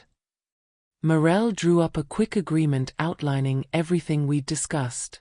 Both parties signed it. The Chens left 20 minutes later, looking smaller somehow, like they'd shrunk under the weight of what they'd done. After they were gone, my son sat down heavily on the couch. Did we just let them off too easy? No, I said. We let them off human. There's a difference. She's still out there, he said quietly. Still sending messages. Still threatening. What if she doesn't stop? Then we revisit the police option, my husband said. But for now, we gave her parents a chance to intervene. To get her help. If they can't or won't, that's on them. That evening, the Chens posted their statement. It was honest, straightforward, humiliating for them. The comments section filled up within minutes. Some people applauded their honesty. Others called them enablers and con artists. But the narrative had shifted. We were no longer the villains. The truth was out, documented and undeniable. My son's ex-fiancée responded with her own post, calling her parents traitors and us manipulators. But by then, no one was listening. The screenshots of her group chat messages were still circulating. People had seen who she really was, and her victim act didn't work anymore. Is it over now? My son asked that night at dinner. Really over? I looked at Morel, who'd stayed for pasta and wine. She considered the question carefully. The public part is mostly over. The private healing? That's just beginning. Your son needs therapy to process what happened. You two need time to rebuild trust with him. And he needs space to figure out who he is without her. But we won, my son said. Right? We got the truth out there. We made them accountable. That's winning. Winning would have been never needing to fight in the first place, I said gently. This is just surviving. With our dignity intact and our family together. That's not nothing. But it's not winning. Not really. He nodded slowly, understanding settling over his face. I'm going to be okay though. Right. You're going to be better than okay, I promised. Eventually. It just takes time. And as we sat there in the warm kitchen, eating pasta and drinking wine and not talking about the disaster we just survived, I realized something important. Quiet justice doesn't always feel satisfying in the moment. It doesn't come with fanfare or celebration. It's just the slow, steady work of standing up for yourself, telling the truth, and refusing to be erased. And sometimes, that has to be enough. The settlement arrived 3 weeks later in the form of a cashier's check for $10,000 and a letter from the Chen's attorney confirming that all contractual obligations had been met. Morel reviewed everything twice before declaring it complete. They held up their end, she said. You're free and clear. Legally, financially, and emotionally, you're done with them. But the wedding venue called that same afternoon with a different kind of proposition.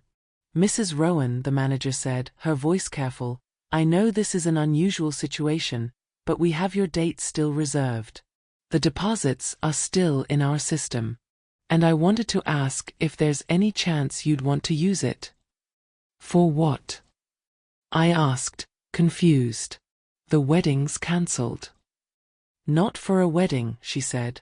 For whatever you want. A family celebration. A reunion. A thank you party for the people who supported you through this. We'd honor the original contract, apply everything you've already paid, and you could create something positive from all of this. Something that's truly yours. I sat with that idea for a while. It felt strange, taking back a date that had been meant for something else. But then I thought about all the family and friends who'd shown up for us during the darkest weeks. The ones who'd defended us in comment sections, who'd sent supportive texts, who'd believed us when it would have been easier to believe the lies. Can I think about it? I asked. Of course. You have 2 weeks before we need to release the date to someone else. I mentioned it to my husband that night, expecting him to think I was crazy. Instead, he smiled. I think it's perfect. We take back the day they tried to steal from us. We fill it with people who actually love us. We turn their attempted erasure into our celebration. My son loved the idea immediately. We could call it a family reunion. Invite everyone who's been shut out of our lives over the past year because of her. Cousins, old friends, people I haven't talked to because she said they were bad influences. We could reclaim all of it. So we did. We sent out new invitations. Simple ones, nothing fancy. Join us for a family celebration, they read. No gifts. Just presents. Just love. Just truth. We kept the date, kept the venue, but changed everything else. Instead of a wedding, it became a party honoring resilience and family bonds. The response was overwhelming. People we hadn't heard from in years RSVP'd immediately. My sister cried when she called to accept.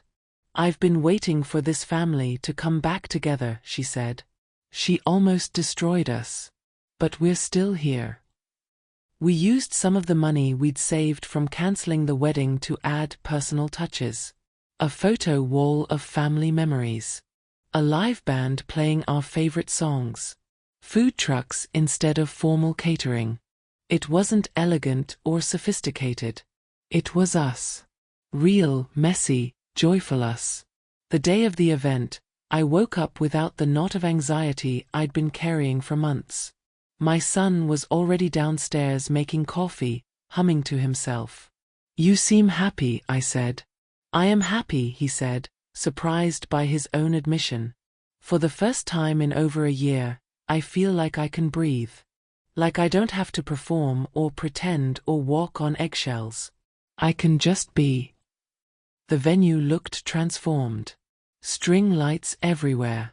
Comfortable seating areas instead of rigid formal tables.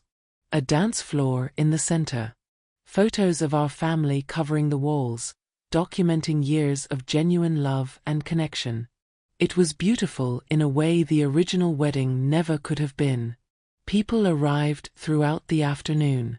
Cousins I hadn't seen in years. Old friends from college. Neighbors who'd watched my son grow up.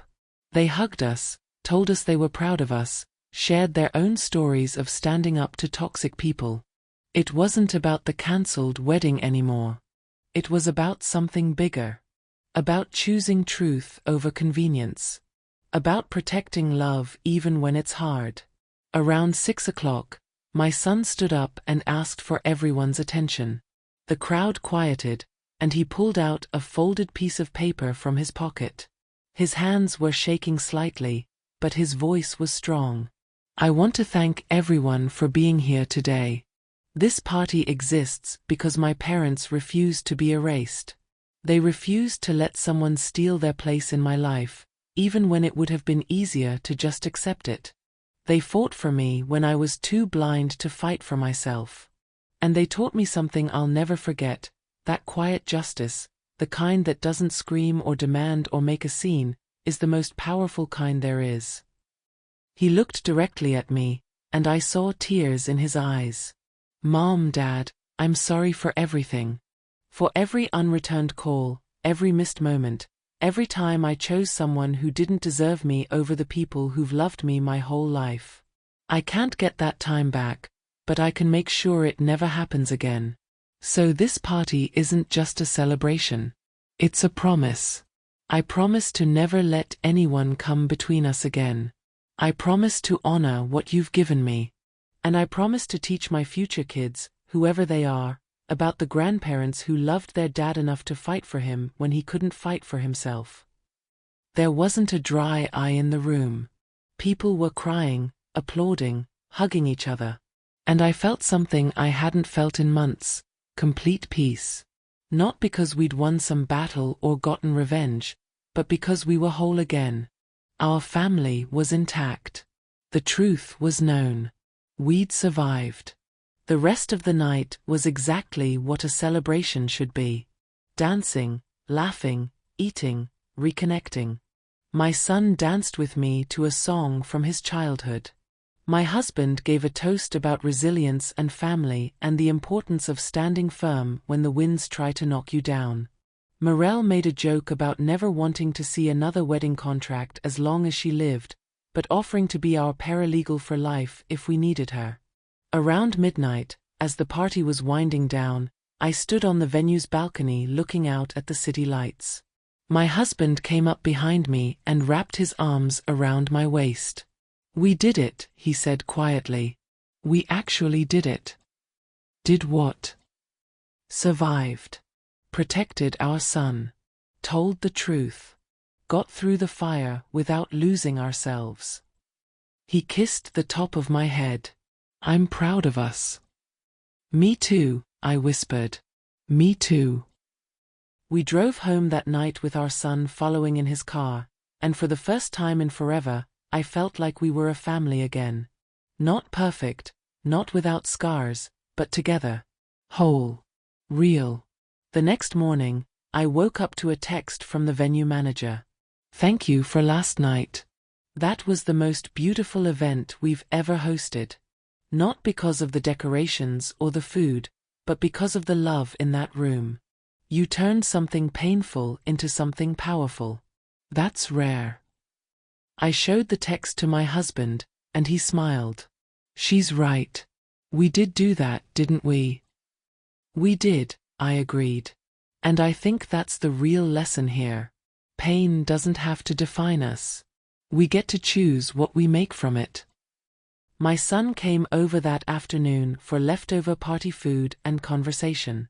We sat in the backyard, the three of us, not talking about the past or the drama or what could have been. Just being together in the present moment, grateful for second chances and the strength it took to claim them. "What happens now?" my son asked eventually. "Do I just move on? Pretend none of it happened?" "No," I said. "You remember it happened. You learn from it. And you make sure that whoever you end up with next, they understand from day one that your family is non-negotiable. That respect isn't optional. That love doesn't demand you erase the people who raised you." He nodded, thinking. "I'm not ready to date again. Not for a long time." "Good," my husband said. "Take time. Figure out who you are without someone else defining you. Build a life you're proud of.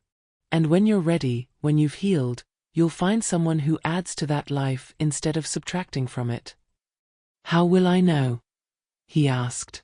"How will I know if someone is right?" I thought about that question, about all the ways we can be fooled by charm and chemistry and the illusion of compatibility. "You'll know," I said finally, "because you'll never feel like you have to choose between them and us. The right person will embrace your whole life, not demand you cut pieces of it away to make room for them." He smiled, a real smile that reached his eyes. "I'll remember that." As the sun set that evening, I realized something important. This story didn't end with dramatic revenge or public humiliation or some satisfying moment of watching our enemies suffer. It ended quietly, with a family sitting in a backyard, healing together, choosing peace over bitterness.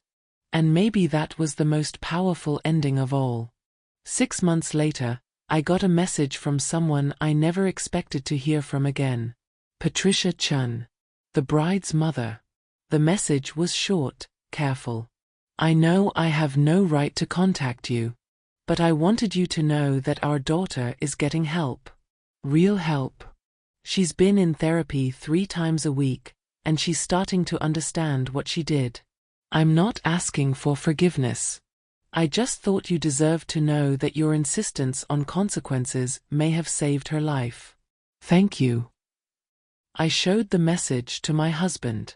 Do I respond? Only if you want to, he said. You don't owe them anything. I thought about it for a day, then wrote back. I'm glad she's getting help.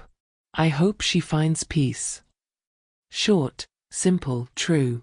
I didn't need to be friends with them. I didn't need to forgive everything. But I could acknowledge their effort to make things right. My son was doing better than anyone expected. He'd started therapy himself, working through the manipulation and the guilt and the confusion of loving someone who'd hurt him. He'd reconnected with old friends his ex-fiancée had pushed away. He'd taken up woodworking as a hobby, building things with his hands, creating beauty from raw materials. It's therapeutic, he told me one Sunday when I visited his apartment. Taking something rough and broken and making it into something whole. He was teaching me about resilience in ways I never could have taught him. About how young people heal, how they bounce back, how they find themselves again after losing their way. The story of what happened to us spread further than we ever intended. A local news outlet picked it up, then a podcast, then a YouTube channel about family dynamics and wedding drama.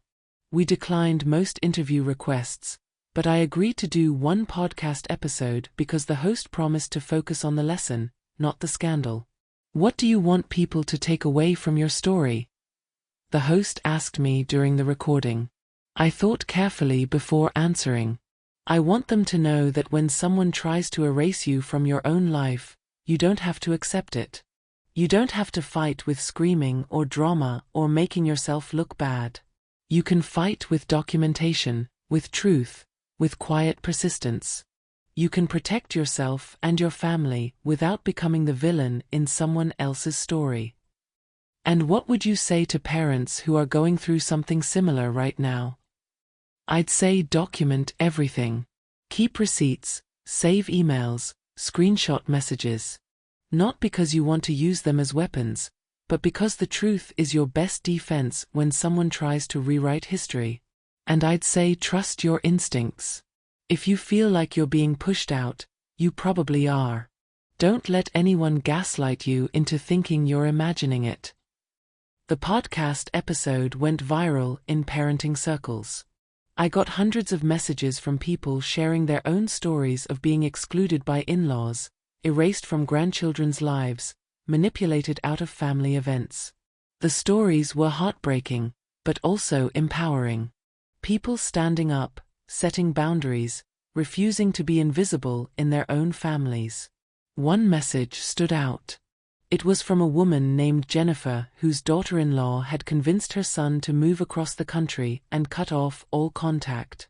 Your story gave me hope, she wrote. I've been documenting everything like you said. And yesterday, my son called me for the first time in 2 years. He's starting to see the truth. Thank you for showing me that quiet persistence works. I cried reading that message. Not sad tears, but grateful ones. Our pain had purpose. Our story was helping others find their courage. My son started dating again, cautiously, about 8 months after the cancelled wedding. A woman named Rachel who worked at the library and knew nothing about his past drama. She was kind, quiet, genuine. The first time he brought her to Sunday dinner, I watched how she interacted with us. She asked questions about our lives, laughed at our jokes, helped clear the table without being asked. And when my son mentioned a childhood memory, she listened with real interest instead of rolling her eyes or changing the subject. After she left, my son asked me what I thought. "I like her," I said honestly. "But more importantly, do you feel like yourself around her? Do you feel free?" He smiled. "Yeah, Mom. I do. I feel like I can breathe." Then that's all that matters. They took things slow, which I appreciated. No rushing toward engagement or moving in together. Just two people getting to know each other, building something real on a foundation of honesty. And when Rachel finally asked me about what had happened with the previous relationship, I told her the truth. Not to scare her, but to help her understand where my son had been and why certain things mattered to him now. "I would never ask him to choose," she said quietly. "Family is important. And you raised an incredible man. Why would I want to take credit for that or push you away? That doesn't make sense." I hugged her then, this woman I barely knew, because sometimes you recognize kindness when you see it. Sometimes you know when someone is safe. A year after the cancelled wedding, my son proposed to Rachel. Not at a fancy restaurant or some elaborate setup, but in our backyard during a Sunday barbecue, with family all around. He got down on one knee and said, "I want to build a life with you. A life that includes everyone I love, including the parents who taught me what real love looks like. Will you marry me?" She said yes, crying and laughing at the same time. And the first thing she did after putting on the ring was hug me and my husband. "Thank you," she whispered, "for raising him right. For fighting for him. For showing me what a real family looks like." The wedding planning this time was completely different. We were included in every decision, every meeting, every conversation. Rachel asked for my opinion on flowers and actually listened to it. She put us at the head table without anyone having to demand it. She called to check in, sent us drafts of the invitation, made us feel valued and necessary and loved. "This is what it's supposed to feel like," my husband said one night after a particularly pleasant planning session. "This is what we should have had the first time." "But we wouldn't have learned what we learned," I said. "We wouldn't have discovered how strong we are, how much we can endure, how powerful quiet justice can be. Maybe we needed that first experience to fully appreciate this one." The wedding happened on a beautiful October day, surrounded by people who genuinely loved both of them. My son's vows included thanking us for never giving up on him, for showing him that real love doesn't demand erasure, for teaching him to stand firm in truth even when it's uncomfortable. There wasn't a dry eye in the house. And as I watched him dance with his bride, both of them glowing with authentic joy, I realized that our story had come full circle. We'd gone from being erased to being celebrated. From fighting for recognition to being freely honored. From quiet desperation to peaceful triumph. After the reception, as guests were leaving and the venue was winding down, Rachel pulled me aside. "I need you to know something," she said. "I know what happened before. I know what you went through. And I promise you, that will never be our story. You will always have a place in our lives, in our home, in our future children's lives. Always." "Thank you," I whispered, hugging her tight. "Thank you for seeing us. For valuing us. For understanding what family means." That night, driving home with my husband, I felt something I hadn't felt in years. Complete peace. Not because everything was perfect, but because we'd survived the imperfect and come out stronger. We'd protected our family, told our truth, and refused to be invisible. "We did good," my husband said, reaching for my hand. "With him, with this whole mess, with everything. We did really good." "Yeah," I agreed. "We did." The lesson I carry now, the one I want everyone who hears this story to understand, is simple but powerful. When someone tries to erase you from your own life, don't fight fire with fire. Fight paper with paper. Fight silence with evidence. Fight erasure with persistent, documented, undeniable presence. Quiet justice doesn't roar or scream or make dramatic scenes. It waits, it watches, it gathers proof. And when the moment comes, it moves with calm precision that can't be denied or dismissed or twisted into something it's not. You don't need to be loud to be powerful. You don't need to be cruel to be effective. You just need to be persistent, truthful, and unwilling to accept your own erasure. Stand firm in who you are. Document what happens to you. Trust your instincts when something feels wrong. And never, ever let anyone convince you that you're imagining your own exclusion. Because you're not imagining it. And you deserve better. And sometimes the bravest thing you can do is quietly, calmly, persistently refuse to disappear. That's how we won. Not with violence or revenge or public humiliation, but with receipts, with truth, with the steady refusal to be written out of our own son's story. And in the end, when the truth came out and the lies fell apart and the family came back together, we didn't gloat or celebrate our victory over enemies. We just exhaled finally and held each other close. Because that's what quiet justice feels like. Not triumph, but relief. Not victory, but peace. Not revenge, but restoration. And sometimes, that's more than enough. If this story touched your heart, if it helped you see your own situation more clearly, if it gave you courage to stand up for yourself in your own life, then please subscribe to this channel and turn on notifications. We share stories like this every week, stories about real people facing real struggles and finding their way through with grace and strength. Don't miss the next one. And please, share your thoughts in the comments below. Your story might be exactly what someone else needs to hear today. Your courage might inspire someone else to find their own.